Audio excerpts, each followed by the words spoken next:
తారీఖు 12/2023 నుంచి ఈ ప్రజాపాలన కార్యక్రమం మనకు స్టార్ట్ అయింది. ఇందులో ప్రతి మండలంలో 2 టీంలు ఏర్పాటు చేయండి. ఒక టీము తహసీల్దారు, ఒక టీము ఎంపీడీఓ. సో ఆ టీంతో కూడా ఇంకొక 10 మంది కన్సర్న్ ఆఫీసర్లు ఉంటారు. సో మన కోదాడ కాన్ఫరెన్స్లో అన్ని మండలాల్లో కూడా ఈరోజు ప్రోగ్రామ్ 8 o'clock స్టార్ట్ అయింది.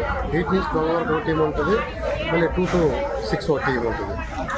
సో కాబట్టి ప్రోగ్రాంలో ఏదైతే మనకు ఆల్రెడీ దరఖాస్తు ఫార్మ్స్ అన్నీ కూడా పబ్లిక్ హ్యాండ్ఓవర్ చేయడం జరిగింది. అవన్నీ కూడా నింపేసి దాంతో ఆధార్ కార్డు జిరాక్స్, తర్వాత రేషన్ కార్డు జిరాక్స్ చెప్పొచ్చి కన్సర్న్ ఆఫీసర్ సబ్మిట్ చేయమని అందరూ కూడా చెప్పడం జరిగింది.